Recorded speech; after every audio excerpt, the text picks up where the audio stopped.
Jennifer, we just want you to know we love you. We're doing everything we can to find you. It's an awful story. It's incredibly relatable. You know, we all have daughters or sisters, or mothers, and you know, you see folks who were just hardworking folks who knew immediately. I mean, that's what always is eerie to me. They knew immediately she was missing. I'm investigative reporter Shannon Butler here in Orlando. For 16 years, I've been covering the case of Jennifer Kesse. She was a 24-year-old woman who was just starting her life, a boyfriend, a recent promotion, and she had just purchased her own home. But one night after work, she disappeared. It is a mystery that has baffled dozens of detectives. And now you will hear a story about a parent's love and their willingness to risk everything to find her. There's a curiosity about this case that exists also. A real feeling of injustice that they don't at least have the closure of knowing, you know, at least part of what happened. Hello, I'm Jennifer Kesse, and I'm... Let her go. We're not interested in prosecuting. We just want our daughter back. These are the words no father wants to hear, let alone say. But in January of 2006, Drew Kesse found himself saying it over and over again. Leave her in a safe place. You leave. Call and say where she is. We just don't care. We want her back. Our family is aching. Our family's aching. And he and his wife are still saying those same words today. I don't know how to reconcile in my own head that we may never have an answer. And that is something that... It's the biggest challenge we have. Is our biggest challenge, is that like sometimes when we have these discussions, and how can you as a parent step aside and say, your daughter Jennifer was the victim of a heinous crime. We don't know what happened. We know the day it happened. We don't know anything. We can't find her. We have nothing. It was just around 6 p.m. when Jennifer Kesse left work here at Westgate Resorts. She called her dad on the way home. That was it. Just said, oh, we'll catch up.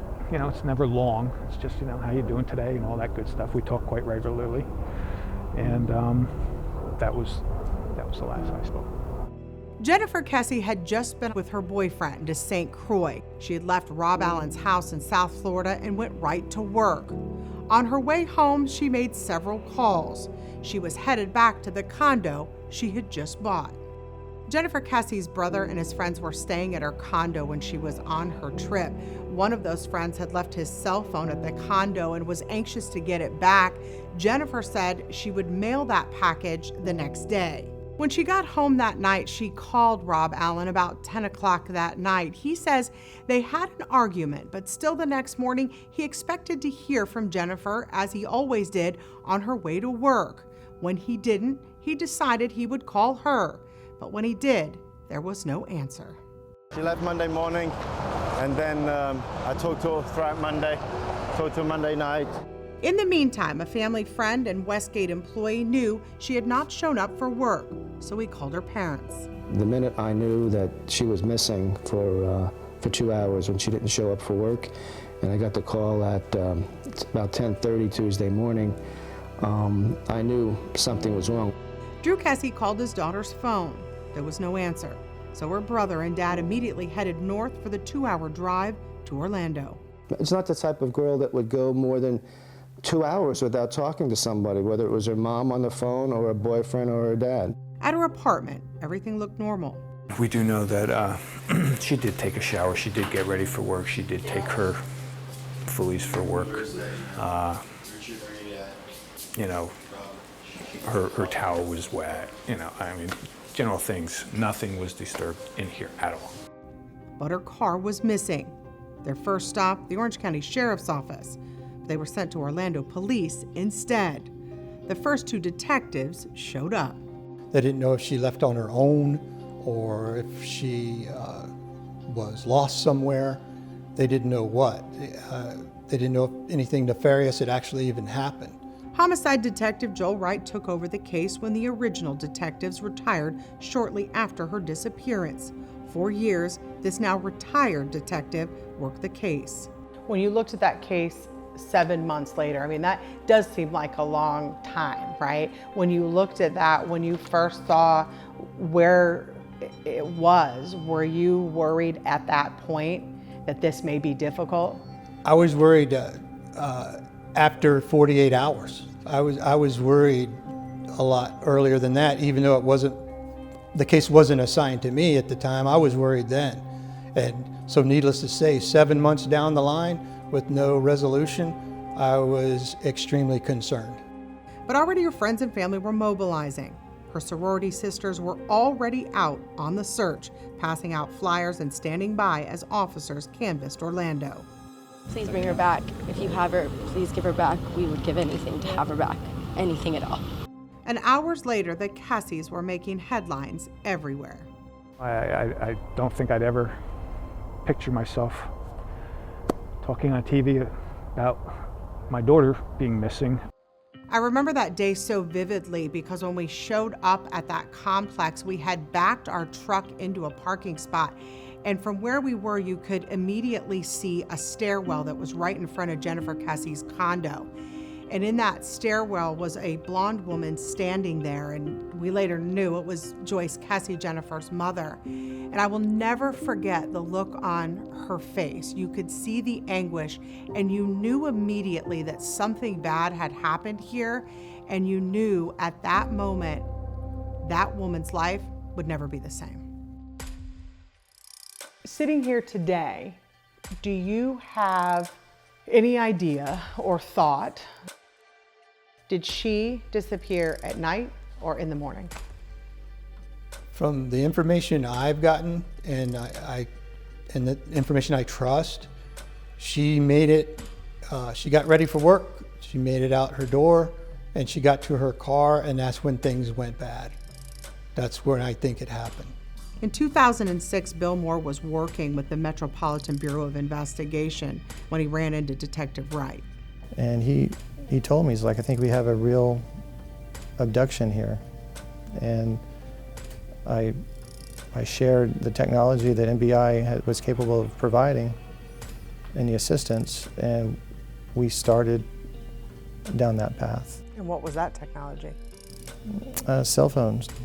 You know, cell phone, collecting as much data as we could on her cell phone and inbound and outbound calls, everything.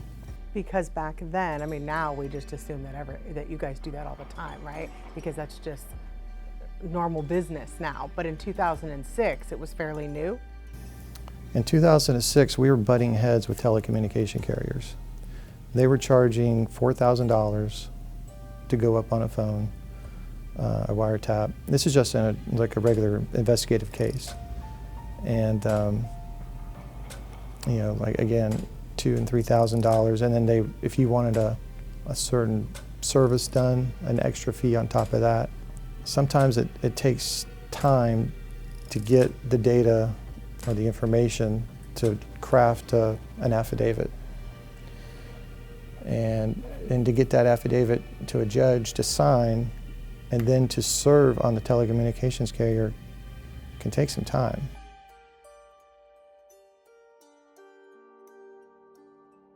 On Thursday, January 26th, it was really the first big break in this case for Orlando police. A woman had said she had seen Jennifer's car on the news, so she called in telling them that she swore that car was parked in her apartment complex. And my kids were making noise in the car, and then I almost backed into it, and I was like, ooh, that looked like a 05 or 06 or something. She was right. Just a little more than a mile from Jennifer Kesse's home here on Huntington on the Green, Kesse's car was found abandoned. Police began a search of the area. We present a scent to a bloodhound, and once he gets that scent, he'll immediately start tracking. Orange County Sheriff Sergeant Jeff Brown has worked with Bo the Bloodhound for 4 years. Bo circled Kesse's car and immediately led Brown and 2 other officers out of the apartment complex and down along Americana Boulevard. At times, they had to run to keep up with the dog. The hound stopped briefly along the side of a public supermarket, then led police toward the busy intersection of Americana and John Young Parkway. Sergeant Brown says it's possible the dog was not only tracking a person, but a person in a car. The hound led police practically to Jennifer Kesse's very doorstep. The trail ended right around here, right next to this retention pond. Jennifer's building is right back here. I trust that dog wholeheartedly. When he runs a track, he's usually right on the money with it. And then another break in the case. This surveillance video was released showing someone who police believed parked that car walking out of the complex. The video was taken the day she was reported missing. Usually when you see this kind of surveillance video released by law enforcement, it's video that shows you a pretty clear picture of the person that they're looking for. But in this case, it was so strange because in that video, as the person was walking, the face was covered by one of those black bars at almost every step. It was so difficult that people couldn't decide what the haircut was on the suspect or what kind of clothes the suspect was wearing, and even the height, trying to determine that was a challenge. We don't even know what the height is of that person because they started, 3 agencies started arguing about the height of the person. We're like, wait a second, this is technology. You should know the height of the person, come on. Investigators have tried to see if they could do anything to make the mystery person's face more clear. I had worked with that, and I think Walmart had worked with that, and we went back to them again and said, you know, is there anything? Has it changed? And they're like, that's what it is. You know, we can't get it any better. But still, the family hopes someone might recognize who this is. We are desperate, truly, at this point. Please give a call. In the days and weeks following that find, flyers with her picture were handed out and put up everywhere. Dozens of searches were conducted. Police, volunteers, and even private search groups combed the area around her apartment and where her car was left. Do y'all find anything? All the way west, not right now. Just a lot of thick brush, north and south, and a lot of down trees and stuff like that, but nothing significant yet. The family pleaded for the public's help, and the community came together day after day. We just, from the bottom of our hearts, appreciate every person. Strangers have been coming up to us. What can we do? And dozens of tips came in. We're probably up to 60 tips about right now. It's not as many as we thought it would be. And the reward for information in that missing persons case was up to more than $1 million. But still, year after year, more tips came in that led to more searches, but no answers.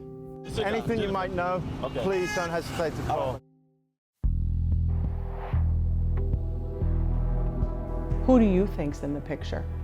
A worker, a stranger? I wish I had a name, but I still believe it's someone connected with Mosaic. I would say probably someone who was working there or living there, or both, and someone who knew when she came, when she left to go to work, and had been watching her. But you have no motive, right? There's no, when I look through everything we've looked and talked about over the years, there's no motive. Do you have one in your head? Wasn't robbery, right? Anytime it's a young, attractive female, you're always concerned there's a sexual element to it, and to me that would be the motive. Her bank card wasn't used, there was no robbery,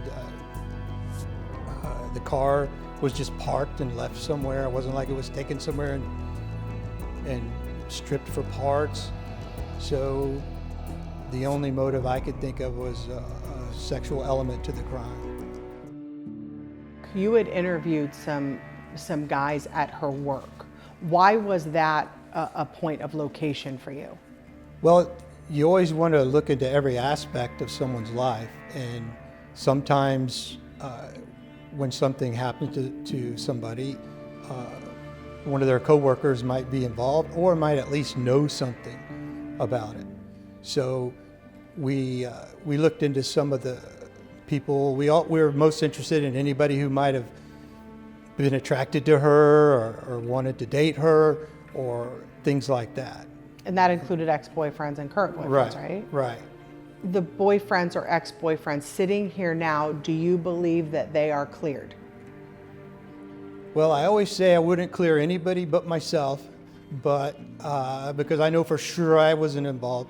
But I wouldn't totally, but I always go back to the photograph of the person who parked her car in the video, and none of those guys look like that. So that weighs a lot into it. Because you sat down with all of them, so right. you know Yeah. what they look like. Yeah, I've interviewed all of these people. I feel pretty confident they're not involved. The complex was being converted from apartments into condominiums at the time, right? That was the whole the era of that. Yeah. And there were a lot of workers undocumented, right? Right.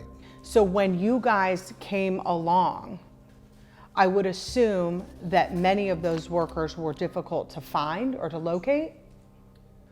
Yes, the workers that were with companies that were contracted to work on the property, they were relatively accessible. However, there are other projects going on within the complex where people were working that we had no idea what company they were even with.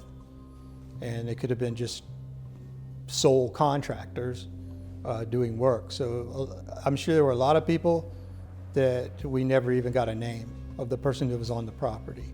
In fact, one person police identified as Ben took a polygraph. This is a copy of that polygraph. He told the polygrapher that on the 16th or 17th of that month, he and another worker, police called Chino, were at her condo days before to go over what she needed to be done inside. So there are two guys that you, and over the years, I guess the family and you had questioned, and more than once, Chino and Ben. Right, right. Why did you go back and question both of them again? The reason we contacted Chino and Ben is that we had received information that a housekeeper knew who the person was in the picture. And when I say the picture of the person that parked Jennifer's car and was walking by the fence. We went and contacted that person, and the person thought initially it was someone else. But when she looked at it, she said, that's Chino, that's not the other person who she suspected. And at that point I said, well, what's a Chino? I don't know who Chino is. And so when I went back to the office, I put Chino's name into a leads tracking system, and it turns out that a person named Chino was called in as a tip on the first week of the case. So this was the second tip right. about So him. then somebody had already mentioned Chino and described where he lived and who he lived with in this tip, pretty detailed tip. And I thought, okay, well, I might be onto something. I just needed to find out what his real name is, and I did. And then it turns out, we found out he was actually working in Jennifer's condo, had contact with her on Tuesday, the week that she left for her trip to St. Croix, which was on that Thursday. So of course, any investigator, it's just common sense that you would follow up on that. This guy's had contact with her, he's been called in as a tip, he's been identified by someone as a person parking their car, and that's why we went back and talked to Chino. And the reason we talked to Ben, he's Chino's partner, they work together. And he was also in the condo. Right, and he was also in the condo with Chino. What did Chino tell you? He said he had no involvement in it and was happy to take a polygraph, and he cooperated. And he did take a polygraph? He took a polygraph, an FBI polygrapher, and he passed the polygraph. But it was this comment that always bothered Drew Kesse. Ben said that he and his buddy Chino did work on the condo that week before she passed away. So Ben's polygraph, I've read that. And he says in that polygraph, or right before, he says that he was in that condo before she passed away. When he said that, did that cause your ears to go up, your hair to stand up? Yes, yes. What we were doing there in the pre-interview is we were interviewing him before his polygraph, just to get information from him. After the polygraph, we did talk to him about that particular statement he made, and he said he just assumed that she had passed because she's been gone for so long. But I do remember challenging him on that, and his response was she'd been gone for so long, I just assumed she had passed. So once they both passed the polygraph, because those guys have kind of been, the subject of many conversation, right? Because the tips, because of the identification, because they were in the apartment, things like that. Once they passed the polygraph, you said these guys are good? I don't say that.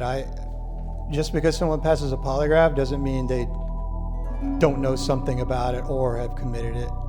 I know polygraph examiners probably all hate me for saying this, but it's not 100%, and some people can pass the test and be deceptive. I'm not saying that Chino or Ben have anything to do with it. I'm just telling you that's why I looked into them, because it was just solving a crime sometimes involves what makes the most sense. And at that time, that's what made the most sense. These guys were in contact with her. Someone had identified Chino as the one that parked the car. And these are all separate incidents. They weren't just one witness saying this. And of course, they were in her condo working on the week she left for her trip. And in this supplemental report, more names, some developing from tips. The detective writing, quote, "It would be impossible to list all the leads that we received. This report will only entail the significant parts of the investigation." Could it be somebody you've never talked to? It could be. It could be somebody way out that none of us ever considered. You got everything you need on your phone? Yeah, I'm good. So southeast is that way, and then Kesse's over there. And then the two guys who I think Joel always suspected early on, they took polygraphs. Mm-hmm. Do you believe in those polygraphs? Yeah, if you're a narcissist, you can beat it. Really? So, I mean, you take it with a grain of salt. I mean, usually the polygraph, it's not the polygraph itself that gets them, it's the pre-interview questions. Were you out here searching at the time? I was at NBI. You were at NBI? Yeah.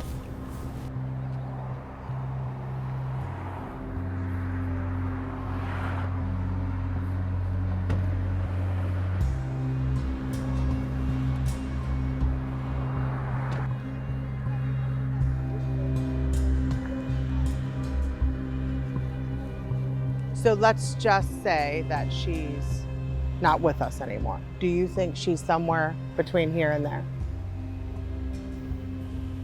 Probably.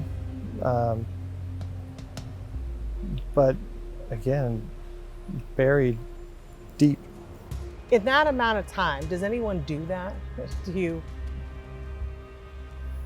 It seems like it's a rush. In some cases it's a rush, but if it was a rush, they wouldn't have been able to bury the body that deep. That's what I mean.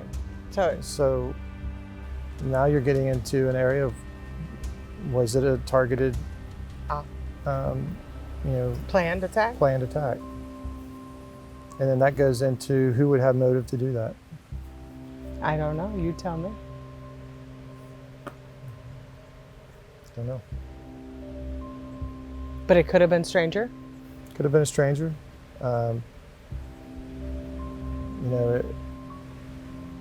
But nothing was stolen. So it doesn't seem like it was a robbery. Her credit cards weren't used. Wouldn't that have suggested somebody tried to rob her? Yeah, but that would also be careless. If someone was bold enough to try to attack somebody and tried to evade, and they have evaded up to this point, using a credit card or the phone or whatever would just have provided more information on who it might have been. So it suggests robbery was not the point of this. No, it suggested that whoever it was knew how to cover their tracks. Could we have a serial killer that was passing through the area? That's another thought that was tossed around. Could she be human trafficked?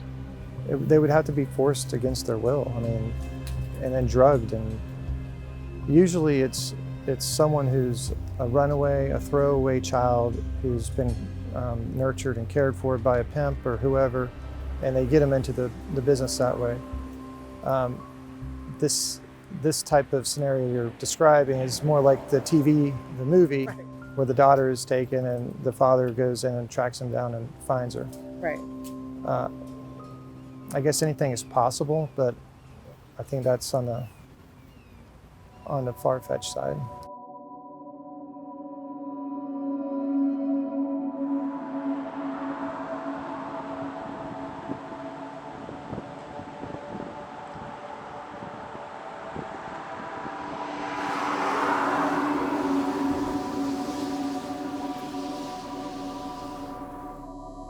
What do you think happened to her? I think she was abducted at her car when she went to work. I think there was a struggle over control of the car as she's driving out. There were witnesses who gave very good, solid statements to that. And unfortunately, after that, I don't know what happened to her. After that, she left the grounds of the house. Right. But you think she was in that car? Yes. Do you think she was driving it or someone else? I think maybe someone else was driving it and she was struggling to get control of it. You retired how many years ago now? 5 years. 5 years. A little over 5 years. Will this case be your white whale? Oh yeah, I don't think a day goes by when I don't think about it. I'll see a news piece where someone was arrested for an abduction. I immediately look to see how old they are, to make sure they weren't like 6 years old when it happened. Start figuring out the name, and especially now that I know there are people working on it, and still to this day, and I'll never stop thinking about it.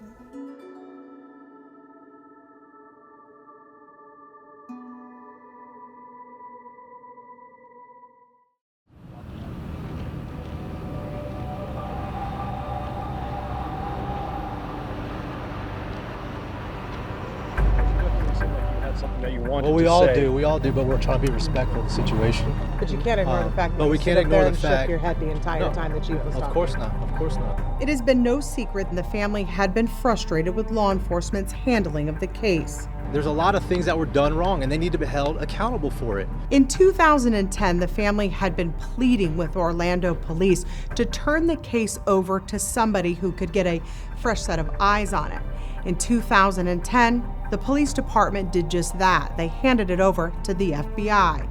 But in 2011, the Bureau gave it back to Orlando police, making no arrests. Then it was on the 12th anniversary where the frustration with OPD finally boiled over. This is it. It's 12 years. This is a joke.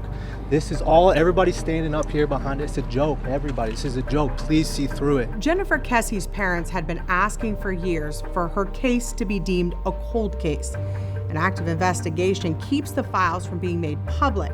The Kesses wanted the files to do some investigating of their own, claiming Orlando police had some missteps, especially in the first 48 hours.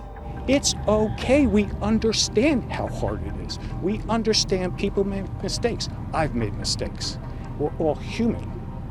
But it's time to get every resource available, and we feel that we have the right to. On January 24th, 2018, Orlando police held a news conference announcing that Kesse's face and missing persons case would be placed on the side of a bus. They hoped that might bring in more leads.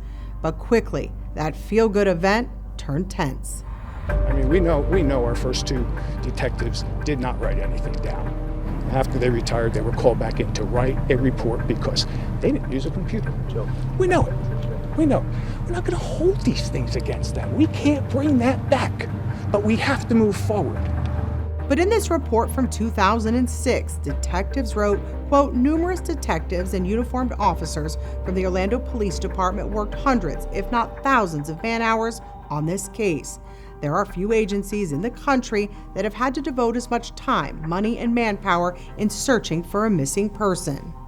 By that time, the Kesses had already hired an attorney to fight OPD in court for those files. They had also hired a private investigator to look over the case just in case those files were actually released. But then Police Chief John Mina said that he had a detective working this case full time and that those files would stay within his department. It's not our practice to turn over files or case notes or information to anyone in the public. We believe that could possibly jeopardize this investigation, as well as set a precedent for future investigations. You know what he said, that's just not a good precedent to set. It doesn't matter. It doesn't matter. That's what we're wanting. That's what we're going to court for, because their ineptness, the things that they were done wrong in the beginning. This is not at all about anyone trying to show up law enforcement or do anything to that regard. That is to give these people what they are entitled to, which is knowledge of what the investigation was involving their daughter back in early 2006 and what's happened since then. We are nowhere after 12 years. We are nowhere, so we don't view it as a relationship. So we want to control it now. We want it in our hands so we can try to find my sister.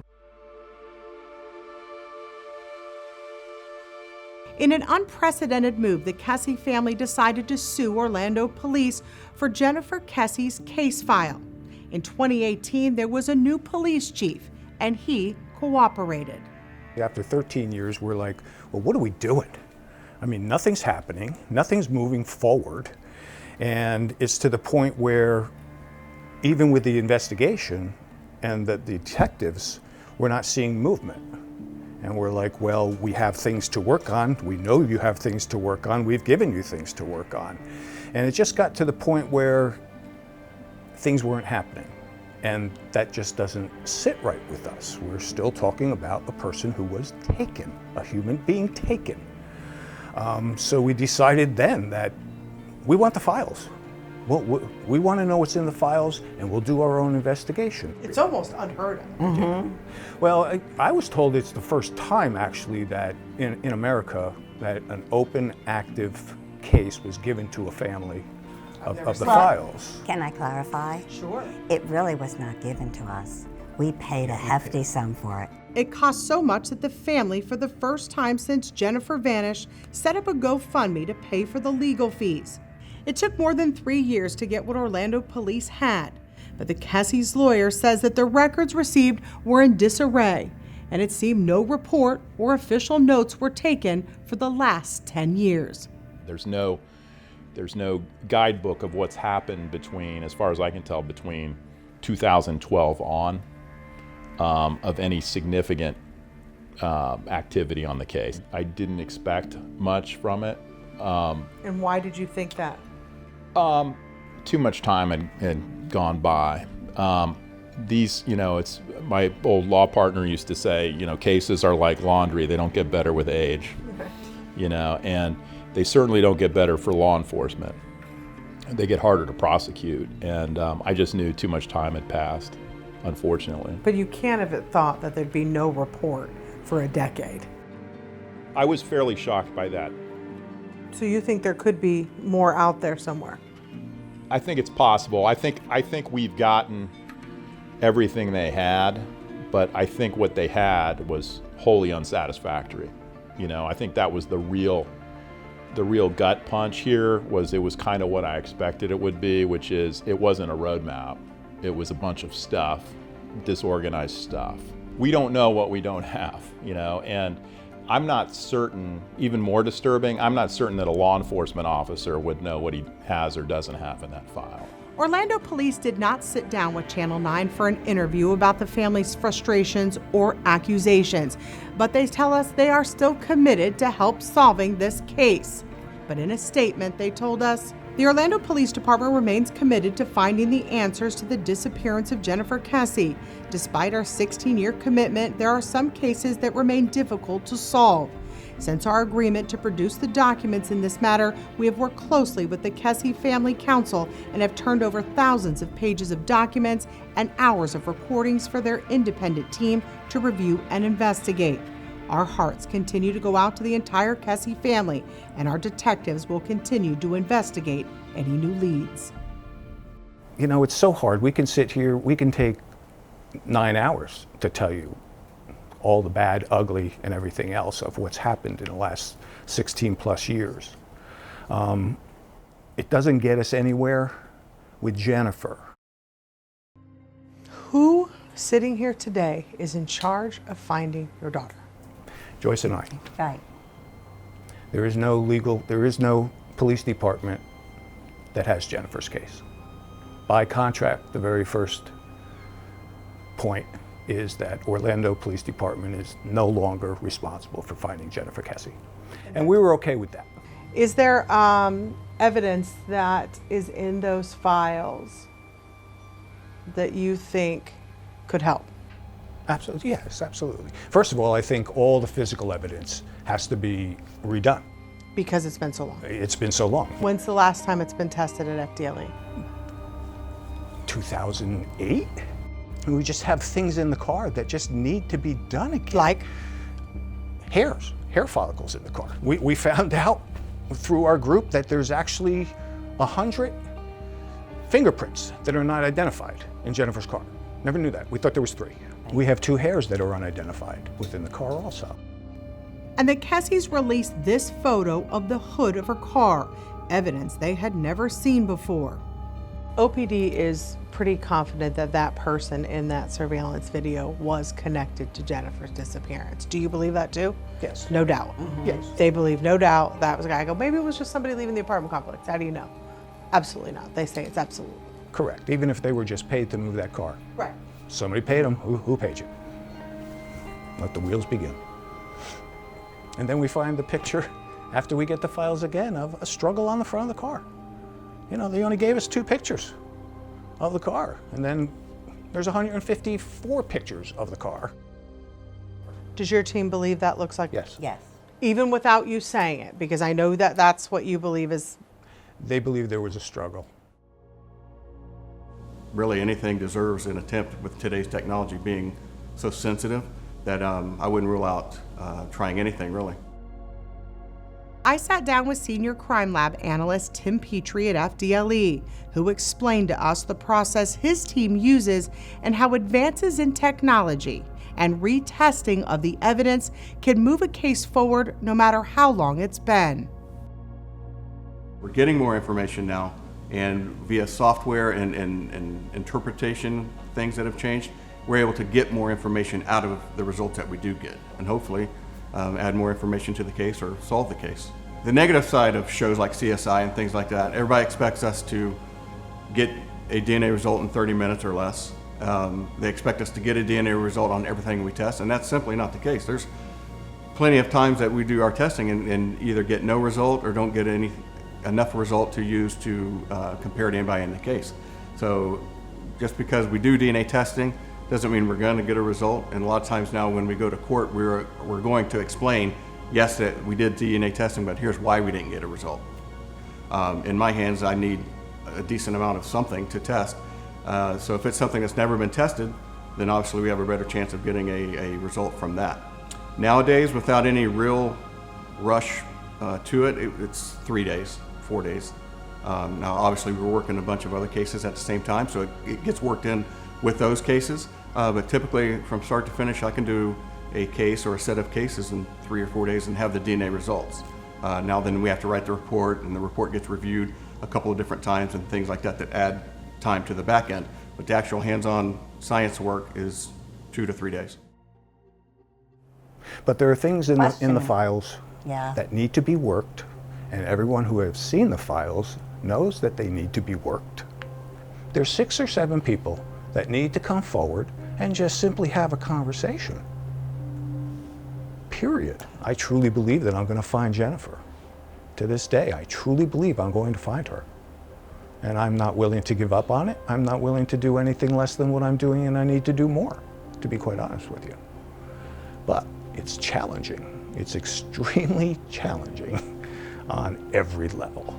Are you still willing to let that person go if they will tell you where she is? Absolutely. I don't care. Absolutely. I don't care. Absolutely. I want my daughter. We want our daughter. Dead or alive. End of discussion. Period. I don't care what happens to the person. I don't care what happens to the person, but I will say I would love to know why Jen. Today, the Kesses have a new team of more than a dozen former law enforcement officers going through those files. They're looking to see if they can find something that dozens of detectives before them didn't. What have they told you about this case? Same thing we already know. Completely solvable. We have to go talk to this person, this person, this person, this person for this reason, this reason, this reason, this reason, and we can't do it with who has it currently. So what happens today? Someone calls you and says, we found something.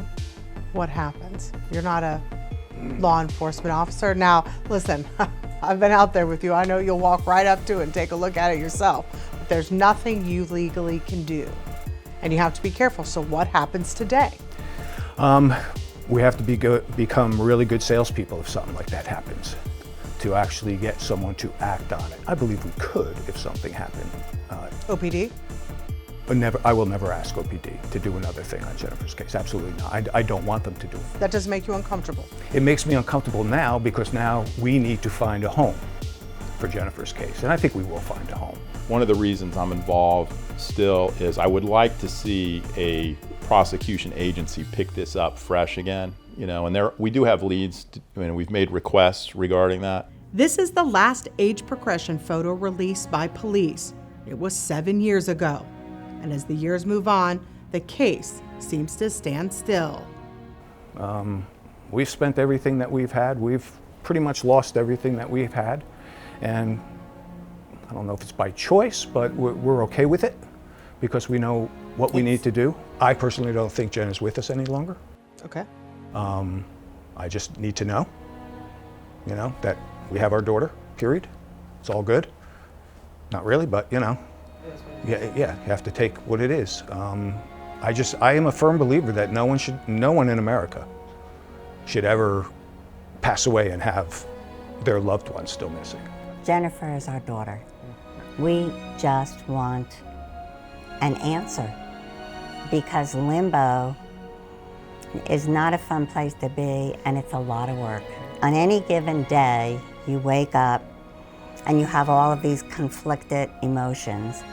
And then you kind of almost have to pick a path of positivity if you're able to find one, because you can't live sad all the time.